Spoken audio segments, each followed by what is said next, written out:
The first punch didn't land. Jessica ducked, but the second caught her cheekbone hard enough to make her see white. "You think you can walk out on me?" Mark roared. His face was red, veins bulging.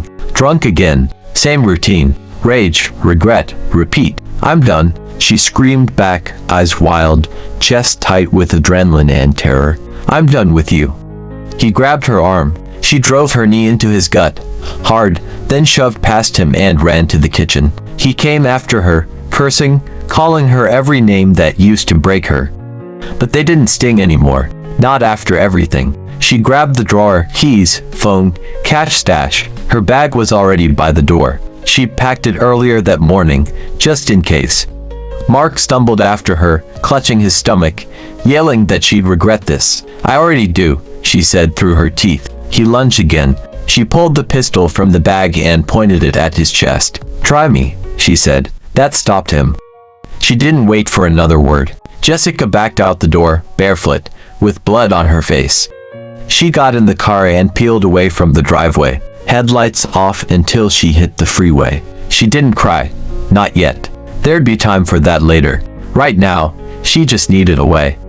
The desert always felt like a good place to disappear. Dry air, long highways, few questions. Jessica had driven for 11 hours, straight before pulling into the Whispering Pines motel. The name sounded like a lie. There were no pines in sight, just sunburnt dirt and the brittle skeletons of old cacti, leaning like drunk men against the wind.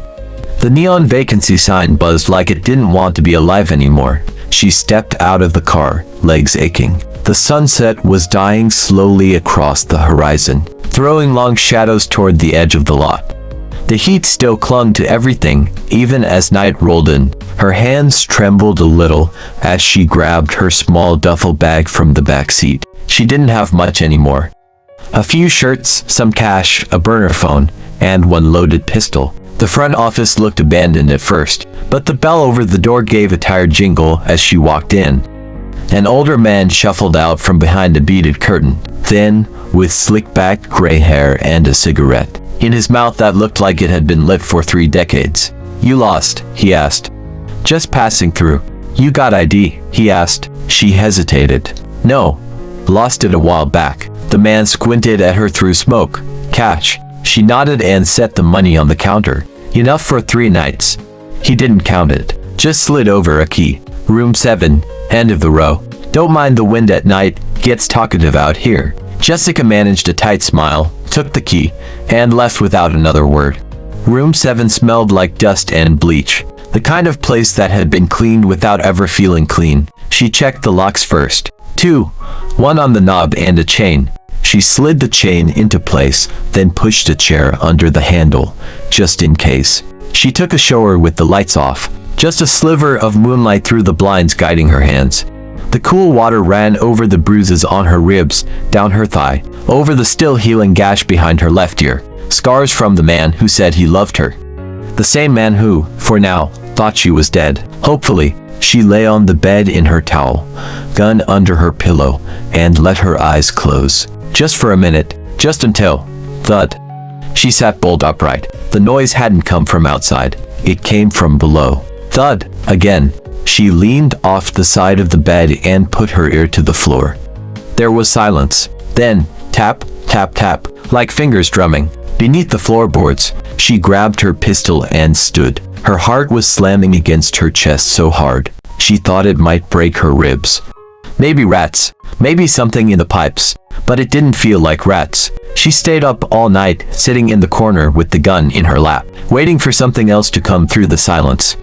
But the tapping didn't come again, just the wind, and the whine of desert insects clawing at the window screen. The next morning, she walked to the front office to ask about breakfast. The old man wasn't there, but a woman was, mid-50s, maybe, thick glasses and yellow rubber gloves. She was wiping down a counter with a rag that looked older than the motel itself. "Coffee?" she asked, barely glancing at Jessica. "Sure," Jessica said. "Hey, weird question. Do you guys have like a basement or something?" she asked. The woman paused and said no basement. "But, I heard something last night, under my room." The woman didn't answer at first. Then she looked up, eyes flat. "Desert plays tricks on your ears. Wine gets into the pipes, makes the walls talk." Jessica nodded slowly, though nothing about her felt settled. Thanks for the coffee, she said, backing out. That night, it happened again. Louder this time, more urgent. Thud, thud, thud. Jessica dropped to the floor and pressed her ear down. Help, a voice said. The word wasn't loud. It wasn't even clear. It was like it had been whispered through layers of dirt, but it was there. Help, please. She stood up fast and backed away from the bed. Was someone under the floor? She scanned the room, pulled the rug aside. Nothing. But the pattern of the floorboards looked off. One plank near the bed had scratches around its edges, like someone had tried to lift it. She dropped to her knees and dug her nails in. The board creaked, resisted, then popped loose. The hole beneath was pitch black. The smell hit her first, mildew, rust, something older. She grabbed her torch and clicked it on. A wooden shaft dropped maybe 6 feet into the ground. Dirt walls. A crude tunnel running off in both directions. Her hands were shaking again, but she knew what fear was. But this felt like something else, like evil knocking on her door. She grabbed her duffel, stuffed the gun in the waistband of her jeans, and lowered herself into the tunnel. The air was cold, unnaturally cold. She walked hunched over, flashlight scanning the narrow path. The walls were lined with splinters and cobwebs. At one point, she passed an old mattress shoved into an alcove. It was stained, torn, like someone had lived down here once, maybe still did. Farther in, the tunnel branched. One path veered back toward the other motel rooms, the other led downward. The whispering came from below. Jessica followed the sound. After 20 feet, she found it, a door. Old wood, iron hinges. She pressed her ear against it. Nothing. Then, a sob. Weak, trembling. She opened the door slowly, gun raised. The room was small, lit only by a dying lantern in the corner. And in the center, a cage. Inside it, a woman, maybe early 30s, emaciated, wrists bruised. She looked up, eyes wild, mouth trembling. Jessica rushed to the bars. Hey, I'm not gonna hurt you. I'm here to help. The woman flinched. He'll hear you, she said. Who? But before the woman could answer, the lantern died, and footsteps echoed down the tunnel behind her. Jessica spun around. Total blackness. She turned off her flashlight, heart pounding, breathing through her nose to stay quiet. The footsteps stopped, close. Then a voice, soft and almost childlike. You shouldn't be down here. Jessica didn't speak. I was going to wait, let you rest a few more nights. But now you're nosy. Then metal scraped against the wall. A blade. Jessica turned the flashlight back on and fired. The shot exploded in the tunnel. The light caught movement. A man, ducking low, face smeared with dirt and blood. Something jagged in his hand. She ran back through the tunnel, slipping on wet dirt, scraping her shoulder against stone. She climbed the shaft like her life depended on it, because it did. She slammed the floorboard shut behind her and dragged the bed over it. Chest heaving, she could still hear him down there. Laughing, not a mad laugh, a patient one, like this had happened before.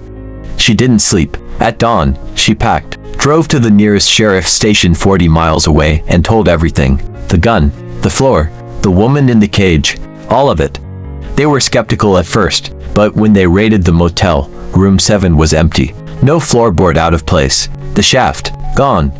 Like it never existed. The police warned her not to raise false alarm and waste their time again, but she argued about what she saw. Jessica left town with a new identity and a deeper understanding of fear. Not the kind that comes from violence, but the kind that hides in plain sight. The kind that builds a place like that. A place people disappear into forever, and no one ever really looks under the floor. Jessica escaped her husband's violence, only to fall into something even darker. But who would believe her story if she told it? Would you? If you enjoyed the story you watched, please check out my channel. Don't forget to like, share and subscribe for more.